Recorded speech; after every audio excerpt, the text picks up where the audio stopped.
Hello and welcome to Boomer and Beyond Wellness. I'm Angelafischetti. So today's class is going to be a chair yoga class, but a little bit different here today. First off, this is a yoga-based stretches class for golf with a chair.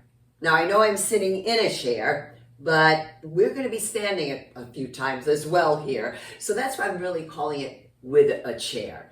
Now, I want to talk to you about how to sit in a chair, and it could be your office chair, it could be a standard folding chair like this, it could be when you're on a plane, when you are sitting in your dining room at your dining room table, a dining room chair, your kitchen chair, whatever chair, okay? Even when you're sitting in your car. So there's a couple of little tips I want to give you. So I'm going to turn here a bit on an angle for you. I always sit up on a cushion. So this is actually one of my accessories as well. But with the cushion, what I'm looking to do is I'm bringing my feet a little forward of my knees. I'm looking to bring my acetobulofemoral joint, also known as the coxal joint of the hip, just a little touch higher than the tibiofemoral joint of the knee. And if you have knee flexion issues, which is issues with bending your knees, this is a lot better for you to sit with your feet a little forward so the back of the knee is opened up here. Because I do find that when people sit in a folding chair especially, they go like this. They tuck their feet under. So if you have those knee flexion issues, well, you've kind of just exacerbated them because this is just too much compression on the knee joint for you. So you bring those feet forward. Now, a major reason why I want the hip joint a little higher than the knee, besides for the health of the knee, is oftentimes if people are sitting in a chair because they have to for a lot of hours for work, or because they can't help it and it's for health. I do find this happens a lot where I'm doing this and they're just slouching in the chair and they're just kind of like letting the chair support them rather than they sitting up and forward. All right, so let's keep yourselves sitting up high. And if you have sciatica issues, if you're sitting like this and you're not up and forward and your hip joint is not a little higher than your knee joint, that sciatica could very well flare up. Same thing for piriformis syndrome, which is one of the rotator cuff muscles, and that actually has the sciatic nerve running either under that muscle or through it with some people. So please make sure you're sitting up, and if sitting up in the chair is an issue, get support for your back so you can sit up tall. One last tip here for sitting in a chair. Well, what I like to do is borrow from yoga, place the hands underneath the buttock flesh, and I pull the flesh straight back, but then I wick it out wide toward the shoulders, and then I do this little rocking side to side, because what I'm feeling for is the ischiotuberosity. These in yoga are referred to as your sits bones. You want to sit up and forward on the front edge of the ischiotuberosity, and that's what's going to help prevent this kind of collapsing back into the chair. Now let's move on to the accessories we're going to use today. As always, a sticky yoga mat. And I'm sitting in a yoga chair, so you can see it's what I call a window here for the backing of the chair. Obviously there's a rim, all right?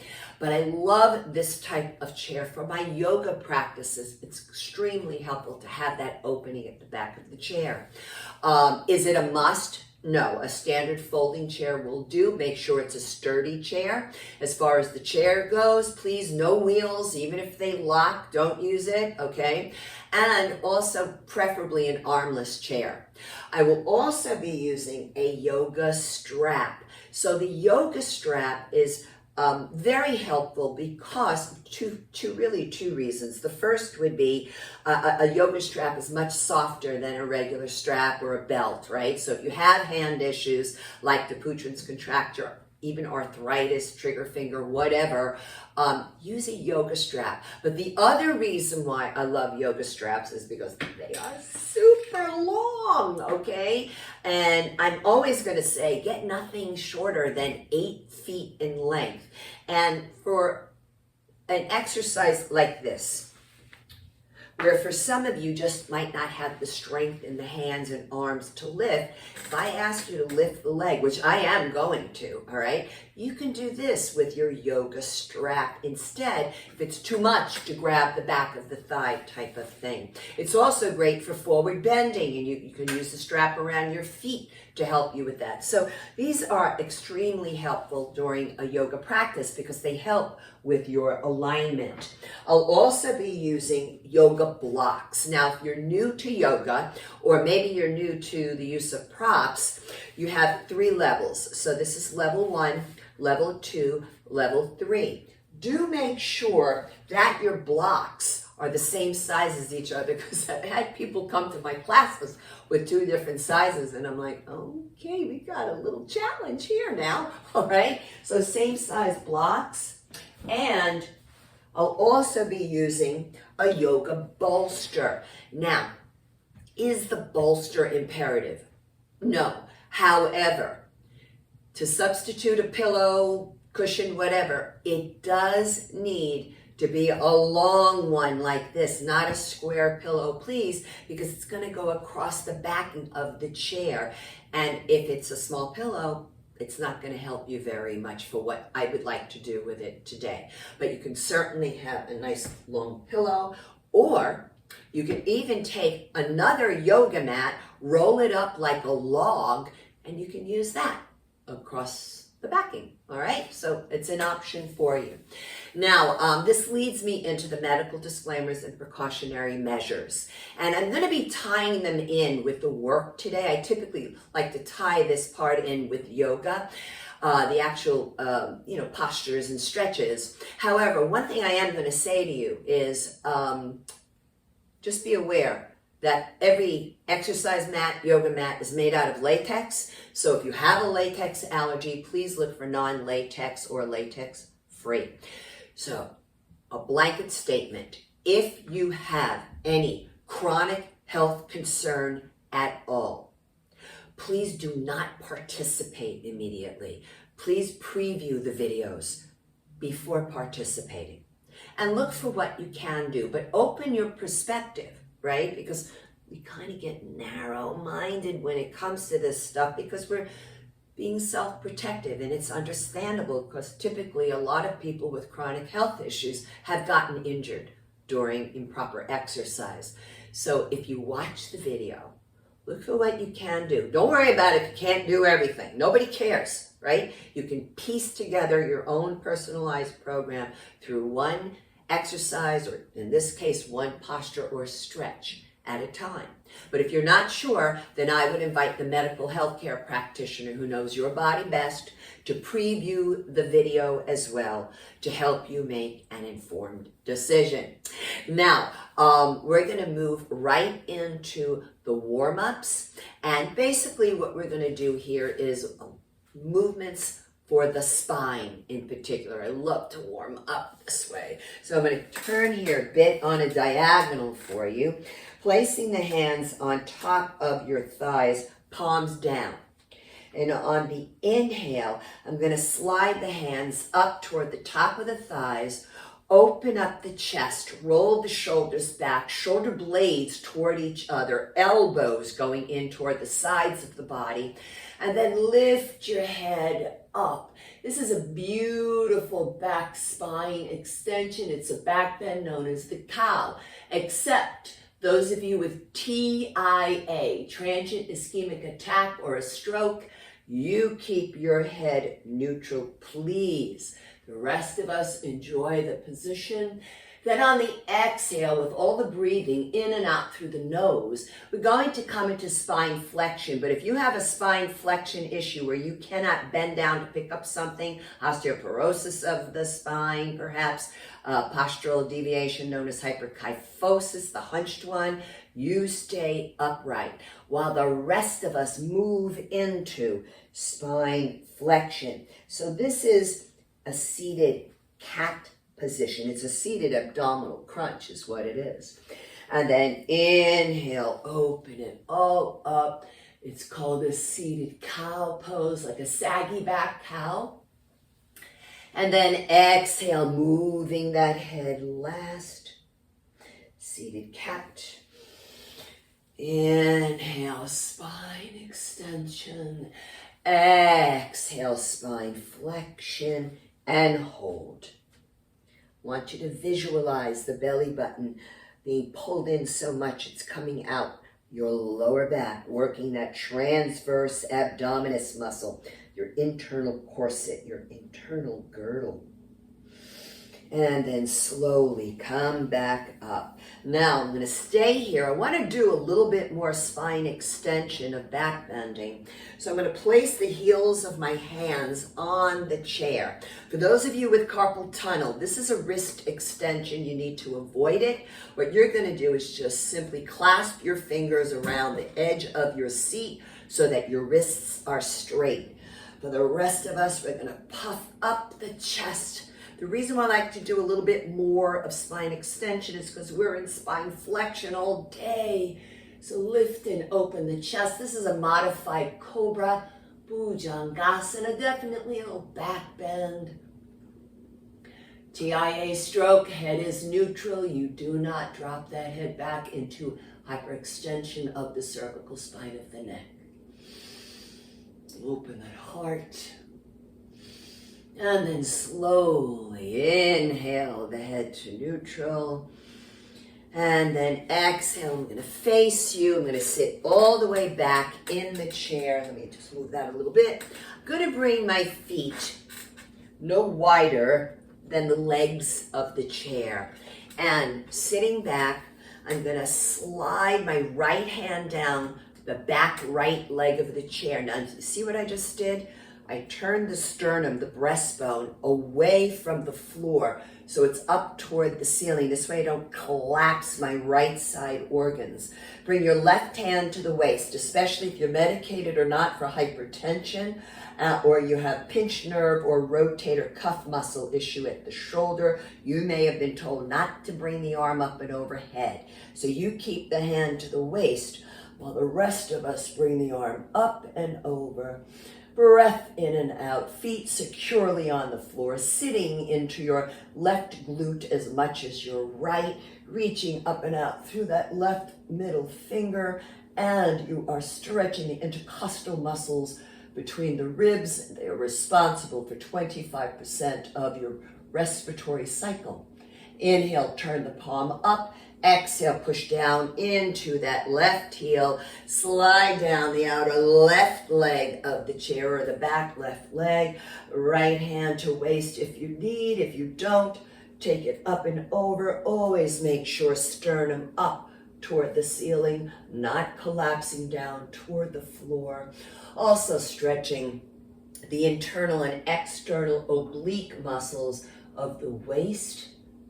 Oh, lovely, deep abdominal muscles as well.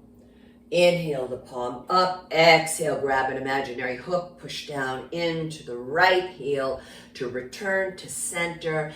And let's just take some nice big shoulder rolls. Now I'm going to come sitting forward on the chair a bit, and I am going to keep the feet no wider than the legs of the chair. For those of you with osteoporosis of the hip, or you've had a hip replacement and you've been told not to bring the legs wide apart. And I'm going to come into what's called a Sufi grind. There's a lot of work abdominally, folks.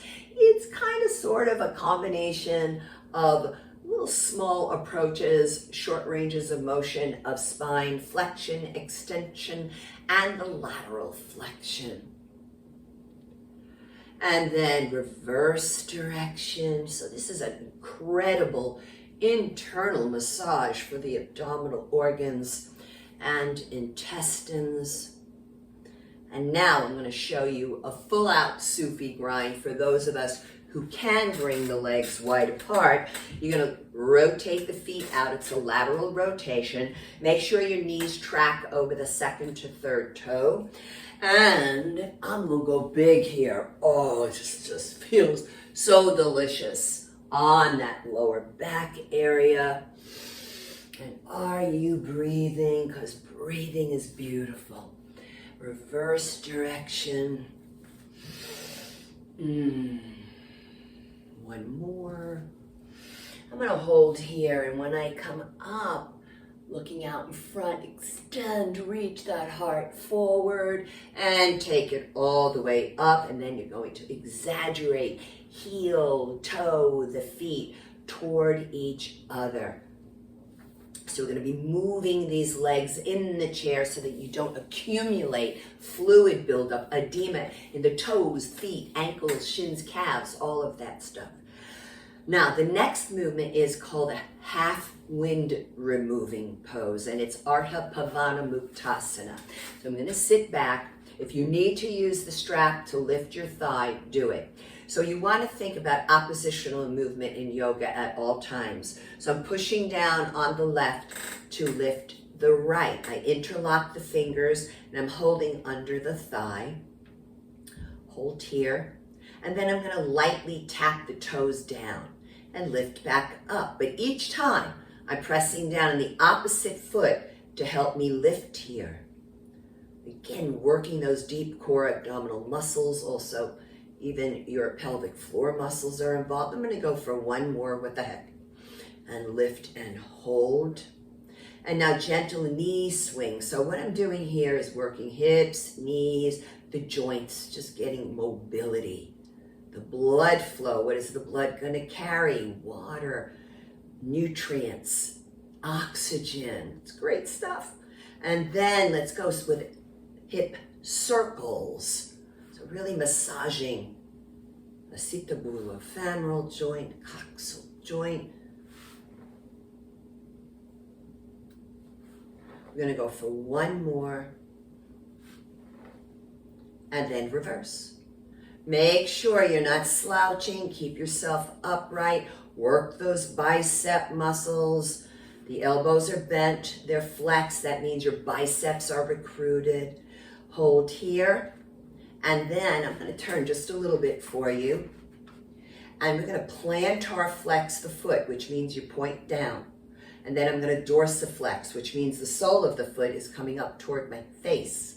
And then plantar flex and dorsiflex. Great stuff for the ankle joints. I do find the males in the house are the ones that have some super tight ankle joints. So this is good stuff for you folks.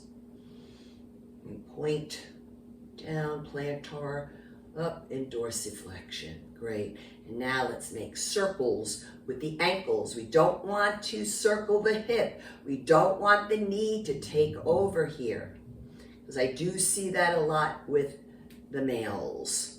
And let's go in the opposite direction. You can hear my joints not crackling or popping. And place it down. So now let's face you. If you find it's too much on your hands, you can always shake them out, right? Flap the wrists, flick the fingers. All right, so we're going to press down on the right to help lift the left. Belly button is in. So Ardha Pavana Muktasana, half wind removing pose. And down. Yeah, I don't name this stuff, folks.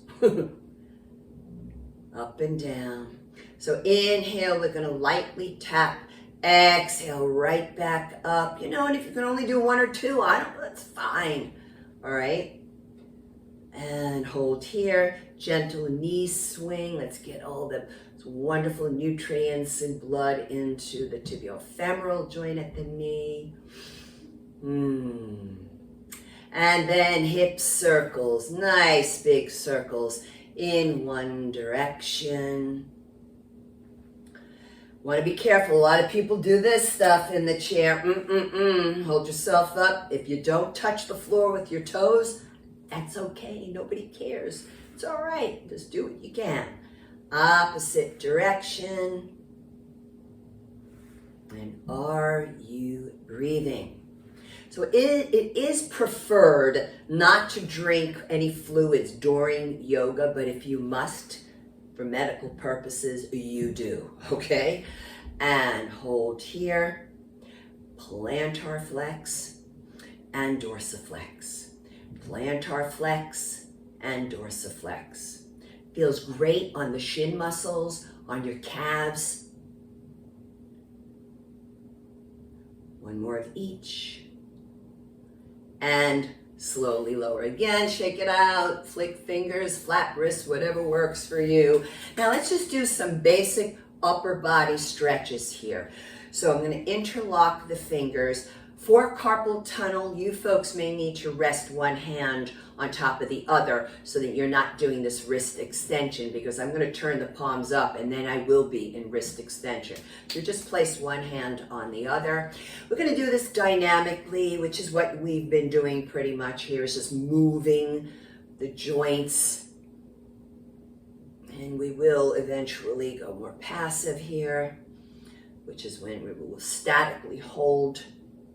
I'm going to do that right now on this repetition and hold. Notice it's a long neck. You can turn your head from side to double check. The elbows are rounded. And then lower the arms down. Now, be careful of my microphone, but I'm going to bring that left arm across. Bend the right elbow above the left elbow. The idea is I'm pulling and depressing that left shoulder back and down. So we're going after shoulder girdle, deltoid muscles here. And now we're going to wrap the wrists around each other. So the idea is that your palms are facing each other. I'm going to turn a little bit here for you. The bottom elbow lifts the top elbow, and wrists come a little further away from the face. But if you cannot wrap the wrists, just bring the backs of the hands toward each other. That's fine, but just avoid all this sort of, I see people doing all this claw stuff. It's not necessary. And in fact, you don't want that because your shoulders may not appreciate all that. Inhale a little higher. Great stuff for your golf swing, folks. And exhale, carefully release. And let's take some big shoulder rolls, not elbow pumps, okay? Make sure you're lifting the shoulders, facing you, coming across, hook and pull. Right shoulder back and down as I pull across. So you don't want to twist with it, right? Keep the hips and pelvis, torso forward.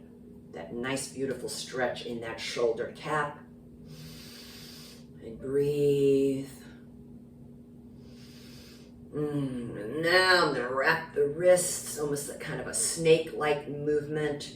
Bottom elbow lifts the top. Wrists come a little further away from the face. Go down and up if you wish. And the breathing would be exhale to lower, inhale up. In yoga, we inhale when we reach the arms up to the sky. And exhale, release, take the big shoulder rolls. And now, let's take nice bicep stretch, but really you're getting the entire length of the arm from your fingertips up to the front of those shoulders. This is wrist extension. Carpal tunnel needs to avoid it. So you folks straighten the wrists, reach out through the middle fingers, and you will still get a lovely stretch. And then inhale, turn the thumbs down. On the exhale, you want to interlock the fingers, and I'm going to bring my hands through the window of the chair, open up the chest, shoulder blades toward each other. If you find that you just can't reach your hands together, use your yoga strap and separate your arms. Why not? You want to free it up. You don't want to make it any more cramped, right? So you want to open up that heart center, stretch the pectoral muscles of the chest, the anterior deltoid front shoulder muscles, lengthening both the biceps and the triceps. And release. Now, I want to take that stretch even deeper for you. So this is where you're going to use your bolster, your folded mat, whatever you're going to use. And we're going to place it behind you, but across, all right? Not upright, so it's horizontal. And I'm just going to lean back. Gotta be careful if you have a yoga chair because sometimes it falls through. And then bring the arms up and over. Open it all up. This is yummy. And if you want to go for it, but not TIA or stroke, right? You can drop the head back. Don't worry, you won't bring on the problem, folks. These suggestions are for people who've already had something or haven't. You could play arms up and overhead, create that church steeple. And then inhale, open, head to neutral, pull the belly button in, and then exhale, come back upright. Hold a moment, make sure you're not dizzy in any way, anything like that. Just hold steady. Take some nice big shoulder rolls. Now, let me just see what my strap is. I'm gonna grab that right now so I have it accessible. And I wanna show you something. So I'm going to do a tricep stretch here, but then I'm going to lead into a rotator cuff stretch. So left hand to the left shoulder, right hand to the left elbow. You bring it up, elbow points up to the ceiling. And breathe. And make sure you take that tricep stretch because sometimes people cut it short to get to the next one. And right arm out. I'm going to bend the elbow behind me. I'm going to bind my fingers together. So both hands are clasped behind me. You try to bring that left arm behind your head. Now for some people, it's hard to reach. So then you use the strap, and I'm going to show you how to do that on the opposite side. So we're going to gently release to come down. Always be very careful coming out of a rotator cuff stretch, okay? Any kind of rotator cuff movement. So we're going to take the strap, drape it over the right shoulder, right hand to the shoulder, left hand to the right elbow to assist that elbow pointing straight up. I'm going to hold there for the moment. My right hand has grabbed the strap, by the way. I'm holding on to the strap with my right hand. Now the left arm comes out, so it's an internal medial rotation, bend the elbow. I'm going to grab the strap at first because I can do it. So I want to have that experience of being equal on both sides of my body. So I'm interlocking both hands together. Then I re-grab the strap with the right hand. The left hand grabs the strap. Now let's say you have an issue in your left rotator cuff muscle and you just can't get your hand up high on the strap. That's okay. So I'm going to lower my left arm down. And what I'm going to do is rather than fight it and try to bring the hand up higher, I'm going to pull down on the strap. And that'll keep that right elbow pointing straight up. And you will be working that left rotator cuff, but comfortably. And breathe in and out. So this is an arm movement from, it's a form of a cow face pose that is typically used. And then easy peasy coming out of that.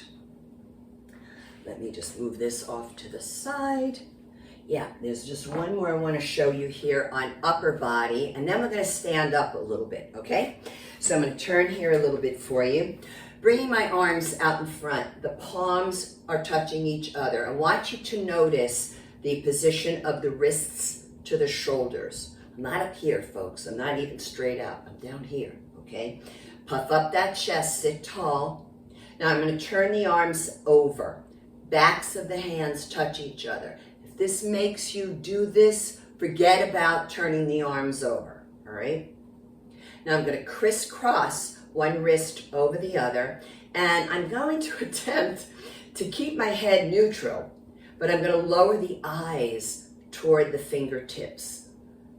So this is a nice stretch for the upper trapezius muscles. Also, those deltoid muscles are feeling it. Lengthening the arms. And then I'm making sure that my eyes are lifted for the moment. I'm going to crisscross opposite hand on top and then lower the eyes. And Angela, don't dip your chin down. Just look at the fingers. And release. Just take a couple of shoulder rolls. Again, this is an elbow pump. Avoid it. We want big movement. Up, back, and down. Really great if you're sitting at a desk for a long time, okay? Doing computer work, a simple movement. So let me move this to the side. And I still want to use it at some point here. But we're going to stand on up now. And I'm going to turn the chair in this direction. Let me go back a little bit here. I'm going to remove the cushion. I will go back to using it. And I just want to work on a variation of downward facing dog, Adho Mukha Svanasana. So I'm standing with the feet a bit wider than the hips. I'm going to place the hands palms down on the chair. Now this is, if I just lift it from the position I was in, that's a wrist extension. You folks with carpal tunnel syndrome, what you do is create a soft fist with your hands. You don't turn your nails in because you can cut your skin, all right? Just bringing your finger pads to touch the skin on your hands, and you have a straight wrist and you can work there. While the rest of us can feel free to lower the hands down. Now maybe this is what you can handle on your downward facing dog. Maybe for some of you, and I know it's possible, that this is just too low. You can use the chair backing, but make sure you push down because you can wind up tipping your chair or put something heavy on the chair, all right? So you can work here. Or for some of us, we can bring the forearms and elbows down. Now I have to be careful because I love to do that. You see that with my lower back? That's an anterior pelvic tilt. I want to actually have a subtle posterior pelvic tilt, which is something I actually have to think about. So I'm going further away, moving my bolster, and a little bit further back, and I'm going to straighten the arms, and then I'm going to lengthen. Now, if I want to place the forehead on the chair, you can for support. Otherwise, keep the head up, especially for those of you, medicated or not, for hypertension, have vertigo or GERD. Keep that chin up at neutral. Don't let the head drop down. And breathe. Oh, it just feels so good. Just saying. Now, I'm going to come forward a bit like this, keeping the elbows bent. I'm going to step a little closer toward the chair, still keeping the legs a bit wider than the hips. Now, I'm going to soften my knees, and on purpose, I am now taking a tiny little version of the cow pose and the cat. So I'm isolating the small of the back here. Why? Because I find, as a licensed massage therapist, that the quadratus lumborum muscles at the low back, they attach at your lower lumbar vertebrae, also to the bottom of your 12th floating rib, and to the back of that, the posterior aspects of the iliac crest, your hip bone. And this is just a nice subtle way to get in there, and also working the abdominal muscle, because each time I come into that tiny version of cat, I'm drawing that belly button in. One more of each. And then I'm going to slowly roll up. I'm going to take some nice big shoulder rolls. Make sure you're not dizzy, okay? And I'm going to bring my feet a little bit wider than that now. I'm going to go for it here. So I'm going to stand with the feet pigeon-toed. That means toes turned in toward each other. Toes in the same line as each other. I'm going to lower the hands on the chair. You can work there, or again, you can go here, working on Prasarita Padottanasana, separated leg stretch. Now, another thing that you can do here, if you would like, is I'm going to take the inside hand to the middle of my chair. I'm going to place my left hand to the waist, roll the shoulder back.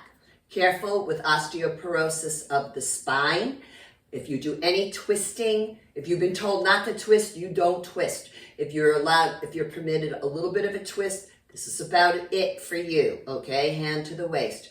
Otherwise, with the rest of us, we can bring it out and up, reach up as you push the chair away. So we're adding parsva, side or flank, into that Prasarita Padottanasana, separated leg stretch. And then we're going to take it to the other side. I showed you the modification. And sweep out and up, reach, push, reach up, push the chair away, belly button in. Inhale, exhale, lower down, and you can heel, toe, the feet in, bend the knees, take your time, rolling up. Take some nice big shoulder rolls. Now, what we can do here is turn the chair forward. And let me just make sure I'm back here a bit. Okay, so you can work here very simply with a quadricep stretch. You can hold on to your chair with one hand and grab the ankle, and then I grab the foot. I'm going to also turn to the side to show you. Okay, it's a pelvic tuck. Belly button is in. We don't want this knee forward. You do that, we have no stretch. Now, what if you cannot do this? What if you can't reach your ankle? Well, then you take your yoga strap around and you lift that leg up, and I don't care where you have to hold it so that you can get some experience of this. If you want to release and let go, you go for it. Just focus on a non-moving point. And breathe. And then we're going to lower this down. Now, I'm going to stay here, and I want to take this into a bit of a lunge. So the inside knee comes onto the chair. You don't want to go way forward, though, with that knee, because this foot is going to come out in front. And I'm going to pull my outside hip back as I draw the inside hip forward. So it's a little bit of a twist, right? A little bit of a rotation. Tiny, little, tiny, okay? I just want to emphasize, holding on with my inside hand. So it is a variation on Anjaneyasana, crescent moon, or also known as crescent lunge. Outside arm comes up. Take a nice little back bend here. Reach and breathe. Remember, TIA stroke, your head is neutral. Now, maybe with rotator cuff, pinched nerve, hypertension, medicated or not, you might not want to lift the arm up. You can keep the hand to the waist. Oh, it just feels great. Inhale, head to neutral first. Exhale, lower down, and we're going to take it over to the other side. So the first thing that we're going to do is going to be that quadricep stretch. But let me move the chair a little bit. Yeah, okay. So you can face either angle, whatever works best for you. Okay, forward to the side. Making sure this knee is not jutting out in front. You're in a slight posterior pelvic tilt, also known as a pelvic tuck. Belly button is drawn in. If you don't want to hold on, don't hold on. Experiment. And if you notice your ankle wobbling, good. It's doing its job to help you balance. So we're lowering down. Now, inside knee onto the chair. Remember, we're not taking it all the way forward. We pick up the pants. Okay. And we're going to step the foot forward. Outside hip, pull it back a bit. Inside hip forward. Hold on with that inside hand, folks. Now maybe this is where your right hand goes. Otherwise, up and back. We're giving all of the contraindications. We're speaking about them all during the practice.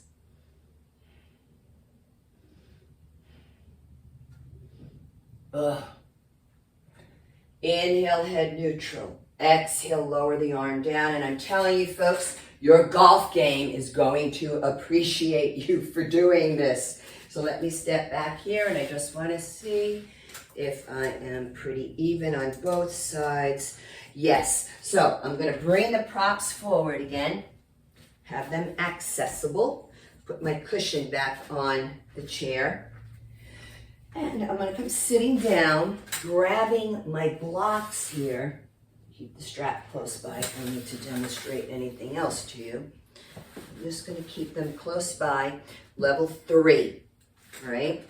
Now, this next movement, it's known as a number 4 stretch or a seated pigeon kapotasana. Please, for osteoporosis of the hip replacement, you may have advised do not do this, so don't do it. But I can show you a modification. All right. So you're going to take one block, bring it to the inside of one ankle. You take the outside edge of the opposite foot on that block. So it's pretty close to the left ankle. It's not really touching it, but it's pretty close. But what we don't want you to do is flop this hip open when you have osteoporosis of the hip or hip replacement. So you can use your hand, make sure it doesn't flop open, or you can use your opposite block and bring it underneath your outer thigh, okay? So I just want to show you this as an option. It's also a good option. You don't really have to worry too much about this thigh position for this next thing. But if you have any knee issues, maybe you have some issues going here with, it's called the goose foot, it's the pesa and serinus, sometimes the tendinous attachments of the muscles there bothers people, whatever. It's a nice option for some knee issues. You just have to experiment. So hand to the outside of the knee. So this is how I'm going to do it for those of us who don't have those issues, okay?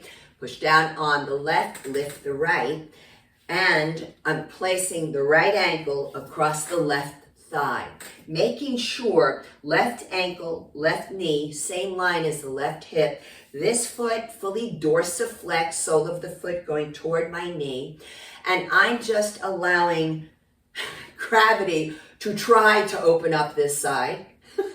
So you can see that I'm kind of tight here, all right? I'm just forthcoming, right? Nothing to hide here. And if I want to go a little deeper, and this is absolute contraindication for osteoporosis of the hip and hip replacement, do not apply pressure here, folks. That's out. You may have been cleared to do the movement, but do not do this, please. So I will, using the elbow, not in the inner knee, because we can malalign that patella, but to the fleshy part of the inner thigh. And I'm just pressing down, and notice I'm a little bit bringing the chest up and forward. I don't like to think that I'm going down, because invariably people do this. They round the spine. Forget all that. So I want to think up and forward. I'm lifting up and out of the lower back, and that will affect the placement of the chest, the position of the neck. I feel it, so I'm just going to focus the attention on the breath, in and out through the nose. If you want, if it feels appropriate, let me bring that out in front. You can bring your fingertips to the block, and this is a deeper stretch. I kind of like it. And it's in my right gluteal muscle, but very much so within, deep within it, to the lateral rotators, including that piriformis muscle. I call it the pesky piriformis.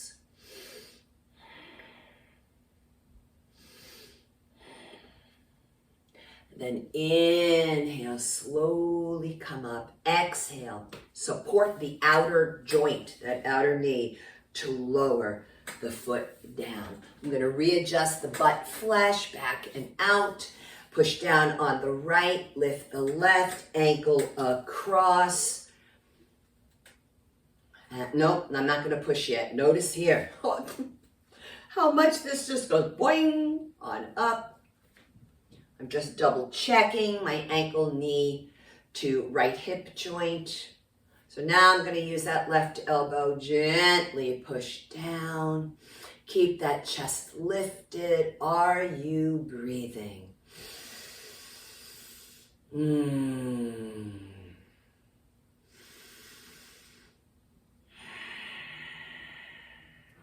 Yeah. I'm going to try it. All right. I'm going to try it. Oh boy, I feel it, but it's great. It's just a lovely feeling to know it's trying to just release a little bit. Even my shoulder is just letting go of the stress and the tension in there. And then inhale, slowly come up, support that outer joint. Exhale, lower the foot down. Now, I'm going to keep the feet together, okay? So this is going to be a twist. For those of you with osteoporosis of the spine, again, we're twisting. So you're going to keep this either, you're not going to do it, okay? Or you're going to modify it. I'm going to show you now how to modify it. You bring your left hand to the outside of the right thigh, okay? Right hand goes right on that acetobulofemoral joint, the coxal joint, the hip, not behind you, all right? You roll the right shoulder back and then you turn your head and look over that shoulder. That is your modification for this twist. For the rest of us, hold on, left hand outside right thigh. Inhale, right arm up. I'm going to externally rotate, then medially, internally rotate to bring that arm in through the window of the chair. You might notice my hand grab the opposite side of the chair. Pushing right hip forward, pulling left hip back if it will let me. Inhale, lengthen. Exhale, turn and look over the right shoulder for half spinal twist, half fish. Ardha Matsyendrasana. Always excellent stuff for your golf. And inhale, head forward. Exhale, torso, arm forward. Also great for digestion. And by the way, so if you don't golf, no big deal. It's still a great routine for you, okay? So right hand to the outside of the left thigh. You know how to do it for osteoporosis of the spine. The rest of us, inhale, exhale behind. I'm going to grab the opposite side of the chair. And roll that left shoulder back and turn the head. And breathe.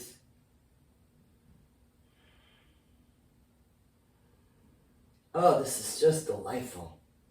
Inhale, head forward. Exhale, torso, arm forward. I'm going to avail myself to another Sufi grind, wide for me, narrow for some of you, right? And I'm going to just go for it. So lovely. And reverse direction.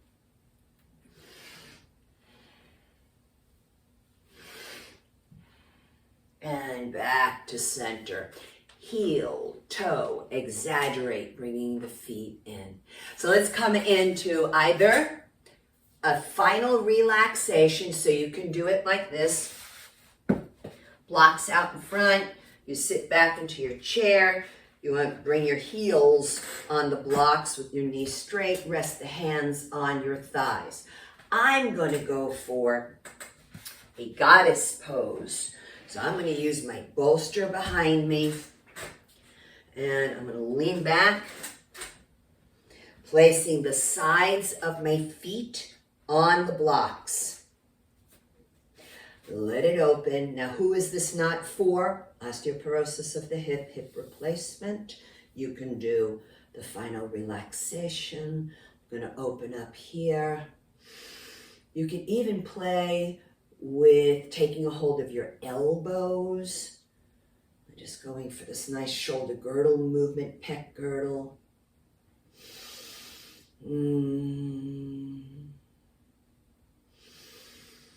Oh, it's lovely.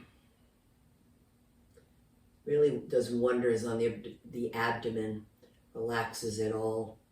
And then if you want, opposite hand on top.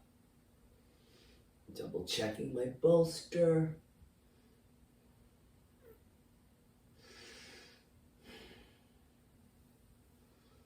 Then inhale, sweep the arms open. Head is neutral, chin is neutral. And then exhale, hands to the outside of the knees, draw the knees in. And that's what we have for you today, folks, here at Boomer and Beyond Wellness. Please consider subscribing to the channel, sharing the videos, giving it a kind comment, even hitting that notification bell. And also, if you would like to receive my monthly newsletter, it's of course for free. Please feel free to contact me by way of the contact form, the subscribe tab on my website, which is boomerandbeyondwellness.com. I'll repeat it, the subscribe tab for the newsletter on my website, boomerandbeyondwellness.com. Until next time, eat your greens, eat your beans, drink your water, be well, and namaste.